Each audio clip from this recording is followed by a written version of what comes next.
Queen's College received the Paul Adderley Award for Best Overall BGCSE Performance during the annual National Award Ceremony, which recognized over 300 students who performed outstandingly in the 2024 national examinations. Education Minister Glenys Hannah Martin touted the improvement of student performance in last year's national examinations. Last year we saw what we hope will become a positive trend of improvement in student performance in the BJC and BGCSE examinations, with a significant increase in the percentage of students sitting the BGCSE exam. We've also seen an increase in school attendance in excess of 92%, a marked increase in the graduation rates nationally and overall student success rates.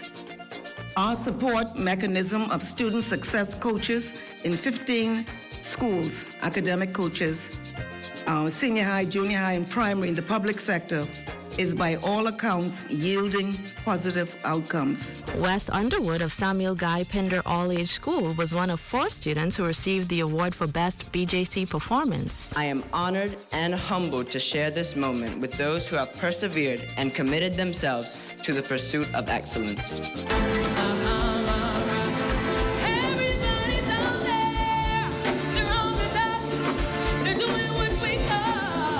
Johnny McIntosh for Ed Talk.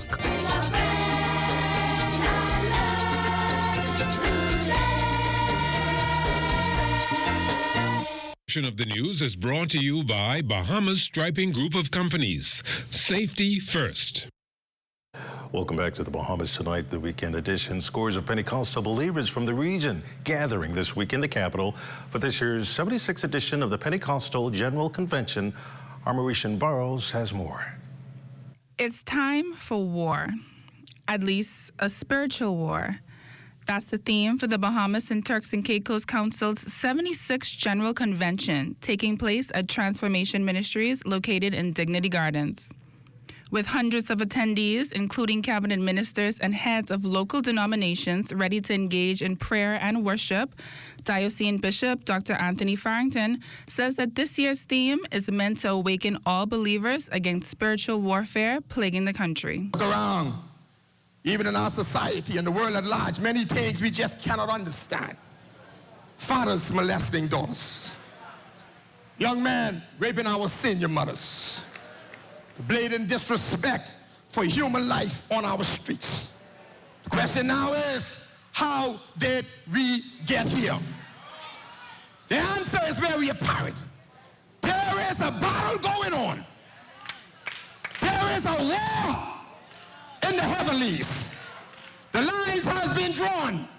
The enemy is out to steal, kill, and to destroy. Our world has changed.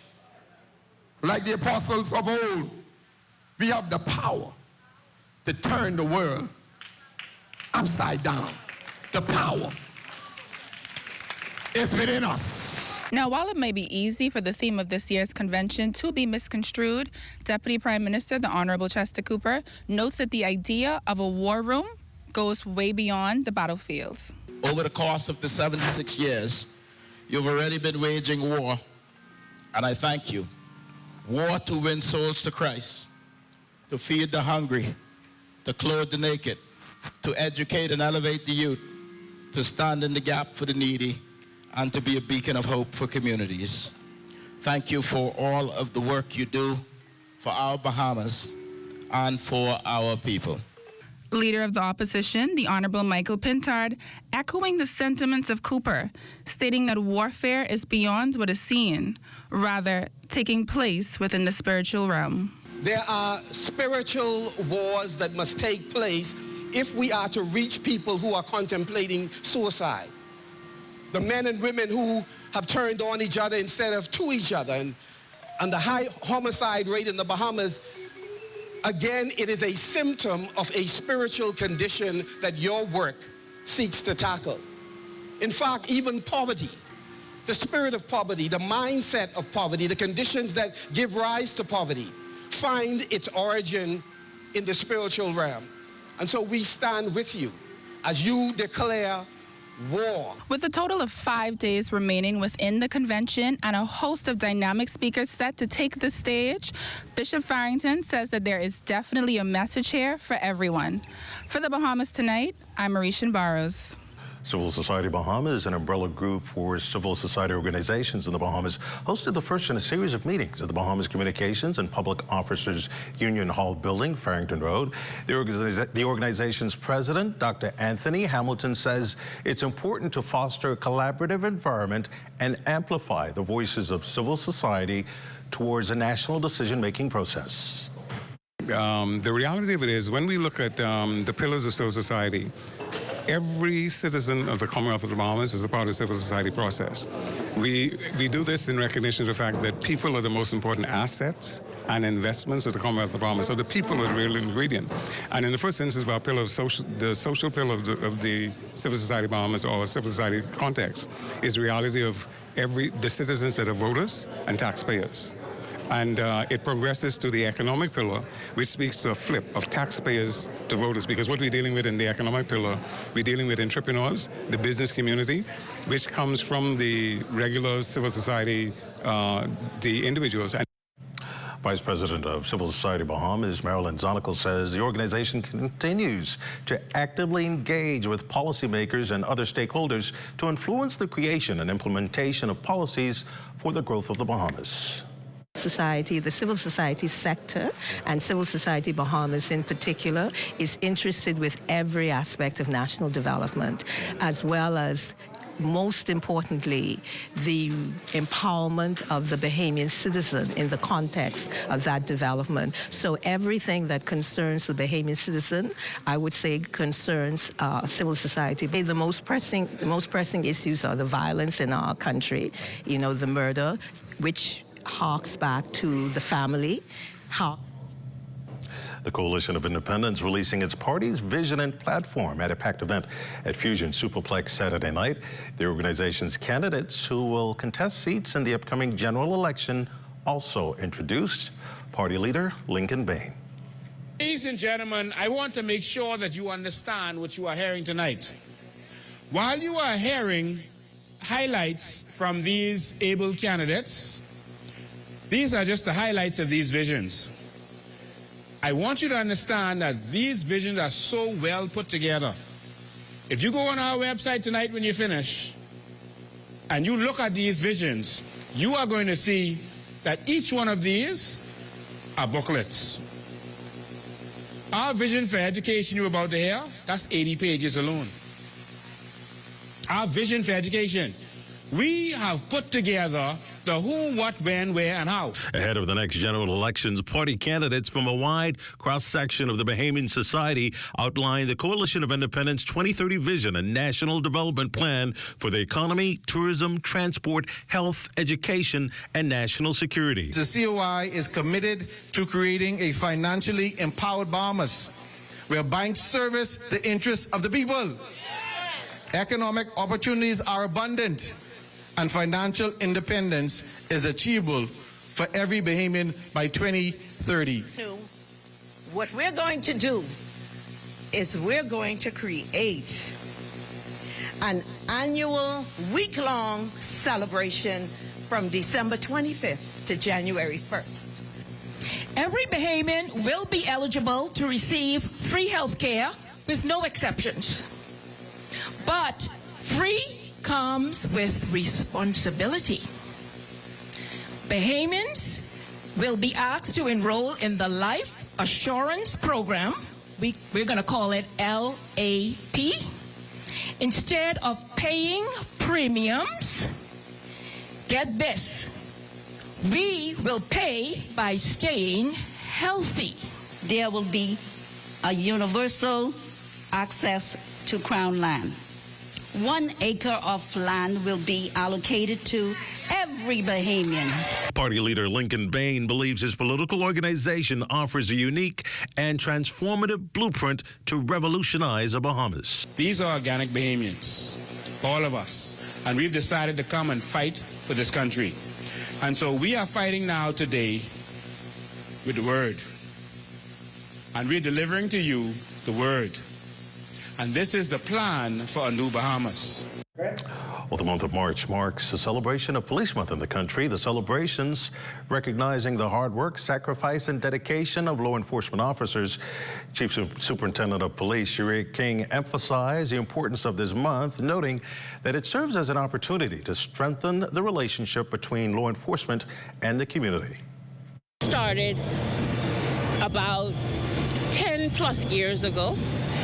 Our commissioner at the time, Anthony Ferguson, saw the need to implement a month where we can celebrate ourselves. And this year, like I said, we're celebrating 185 years, and there are going to be a host of activities. On Wednesday, March 5th, we're going to have a national walkabout day. This is where the community comes out and see their police officers. This is going to be headed by, leading the charge will be the divisional commanders, and they're going to be out in the communities, engaging the communities, interacting with the communities. And I say to the communities, come out, see your police officers within your communities, because at one of these communities, the Commissioner of Police is going to be there. And so you get a chance to see her up front and personal. Chief Superintendent of Police elaborates on the significance of the month. Components that why we do Police Month is one, to showcase the talents that we have in the Royal Bahamas Police Force. Secondly, to engage the community and partner with the community. Third is to celebrate ourselves, camaraderie. And fourthly is the healthy but fierce competition among our police force officers. And the police force is divided into 6 teams. And those teams are ready and able. Exciting month. Sports is up next.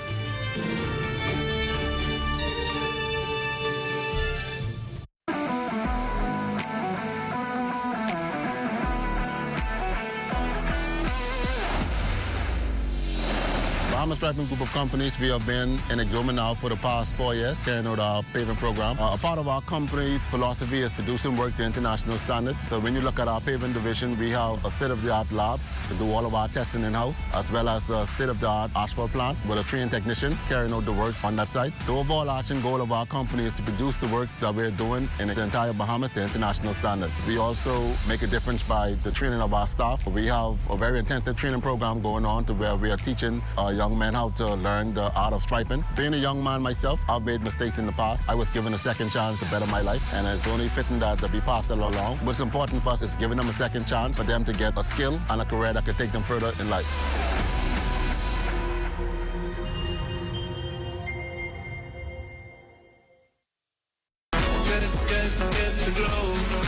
Keeping you in the know. Keeping you in the know. God, that's good enough to eat, that is good to grow. It's good enough to eat, that is good to grow. Dozens of cooperative members throughout the Bahamas made their way to the capital for the first post-pandemic conclave under the theme Cooperatives, a viable option for community and economic empowerment. What we hope to get out of this is for more development in the cooperative. We are into community development. We are strong on that. We're strong on cooperation among people. So what we hope to get out of this is that people be more mindful of cooperative. We want some exposure. We need people to see what we're doing. We want to impact communities. We want to impact. Attendees were treated to a number of insightful lectures on an array of different topics. Chairman of the Advisory Committee of Cooperatives, Rudy Sawyer, shares his hopes coming out of this conclave. The event today, we have been sort of invited to by the Department of Cooperatives to organize this first cooperative conclave, which has brought together a number of different cooperatives throughout the country. So I'm looking forward to actually the participation, and whatever comes out of here as the advisory committee is going to be important for, particularly as the chairman, to meet and to understand what the concerns are of the cooperatives throughout the country. The National Advisory Committee of Cooperatives was recently appointed and met with Agriculture and Marine Resources Minister Jomo Campbell. Sawyer adds that this conclave will help to focus the committee's efforts. So this does give me, as the chairman, and members of my committee, subsequently the opportunity to now get feedstock what our work is all about. Keeping you in the know with Good to Grow, I'm Leah Cooper. Introducing the Focal Smart Pass app that helps you to fuel up faster. Here's how it works. Download the app on the App Store or get it on Google Play and create your profile with payment details. Visit your nearest Shell station. Open the app, scan the pump's QR code. Select your payment amount and begin fueling. Say goodbye to cash and cards because the Focal Smart Pass offers secure and convenient payment options right at your fingertips. Download Focal Smart Pass now and fuel up faster today.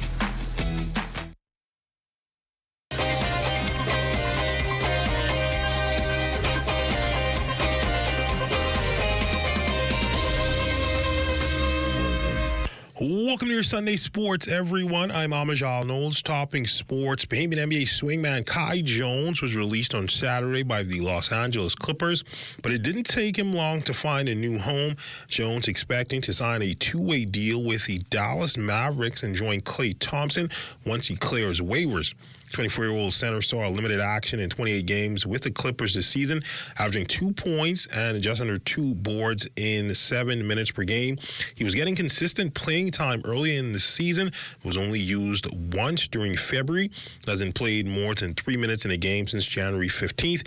At 6'11", Jones is expected to provide valuable size for a Dallas team that is trying to survive while its top 3 big men recover from injuries. As the Mavericks recently acquired Anthony Davis, who is set to be reevaluated after suffering an adductor strain last month.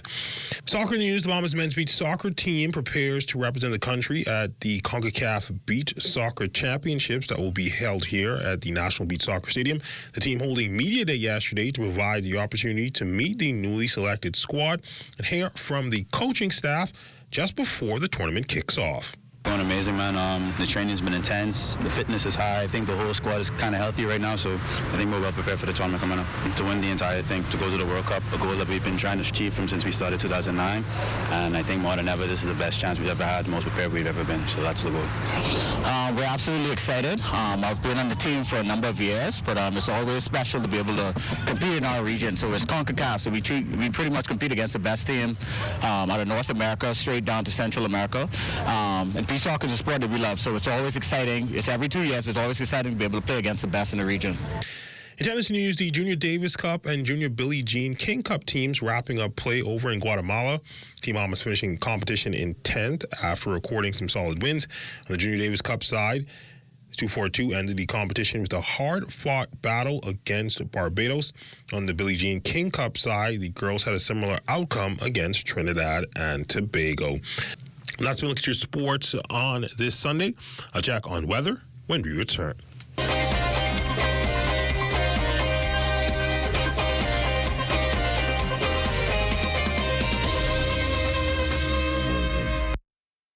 Hi, I'm Brent Burrows, Vice President of Retail and Sales at CBS Bahamas and the CBS Pro Store. Not only do we guarantee the best prices on all your favorite building materials, but we're proud to offer the best delivery program in all of Nassau. Whether you buy 1 box of screws or a truckload of plywood, island-wide delivery is just $5. And for our Family Island customers, we're proud to offer complimentary drop-off to the mailboat of your choice. Visit us today at the CBS Pro Store on Robinson Road and check out our website to set up your next delivery. Here at Immigration Care Service, you can trust us, especially if you have experienced issues or problems with the U.S. immigration at the borders. We'll do our best to provide options and solutions to immigration roadblocks, so travelers can continue visiting the U.S. and residents can continue living their lives in the U.S. without worries. The best part? Our services are affordable and accessible. Take the mystery, confusion, and fear out of your immigration concerns. Contact Immigration Care Service today.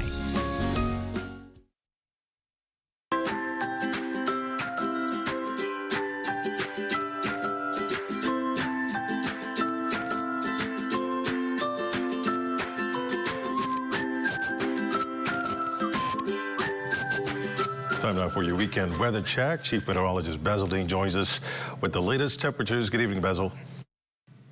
Good evening, Desmond. A rather warm day around the capital despite a frontal system pushing through this morning, but that will usher in some cooler temperatures, particularly during the nighttime hours. But outside of our studios, we have a few clouds, temperature at 80 degrees, relative humidity 59%. We have northwest winds at 3 miles per hour. The barometric pressure, 1,014.6 millibars. That's 29.97 inches. And your temperatures around the islands, Marshall Barbacoa at 77, Green, Torquay, and Freeport at 75 degrees. The Berry Island, 77. Alice Bimini, 72. Over in Harbor Island, 78 degrees. Rock, Sandy Lutra at 80. Fresh Creek, Central Andros, also 80 degrees. 79 in Kemps Bay, South Andros, and in Black Point, Exuma, Artistan, Cat Island, San Salvador, and Rimkey registering 80 degrees. Georgetown, Exuma, 1 degree up at 81. Some more 80s in Ragged Island, Clarence Sound, Long Island, and Crooked Island. Betsy Bay, Maguana, 82. Acklands at 80 degrees. Matthew Town, Nago, 82. And the Texarkana South also reporting 82 degrees. Now, your boating forecast tonight for all areas, those winds are going to be northwest behind that front. Speeds at 10 to 15 knots, the wave heights 2 to 4 feet. Now, your high tide, that will take place at 9:47 tonight. Tomorrow, for all areas, the winds shift clockwise, becoming northeast, picking up in speeds 12 to 18 knots. The wave heights building 3 to 6 feet, so caution flags will be in place for boaters tomorrow throughout the 700 islands. Tide-wise, going to be high at 10:05 in the morning with the low tide at 4:20 in the afternoon. Satellite picture showing that frontal boundary now across the southeast, Bahamas. Most of the activity over the open waters of the Atlantic, so drier conditions are inland, and we expect it to continue sinking towards the south and east. Tonight, mainly clear and warm, 72 degrees for your low temperature, and tomorrow, partly sunny, a bit windy as we anticipate those winds increasing, so it will be less humid tomorrow with a high temperature of 77 degrees. Extended weather forecast, we're going to have some passing showers on Tuesday. They will be short-lived, but by Wednesday, we'll look for some improvements. Air will be drying out, so we'll have more sunshine in our forecast, taking us right through the weekend. But those toasty temperatures in the 80s will be with us right through Saturday. Wouldn't be until about Sunday before we start to see a slight dip in those temperatures. Nighttime temperatures, though, going to be a bit warm for the next several nights, but as we head into Thursday, we'll start clocking those 60s again, in the upper 60s, and they will be with us through the weekend. Desmond. Thanks, Basil. That ends the Bahamas Tonight, the weekend edition. We thank you for continuing to make ZNS your first choice for news and information, as only the sun covers the Bahamas better than ZNS. On behalf of the entire team, thanks for watching. Have a good night and a safe week.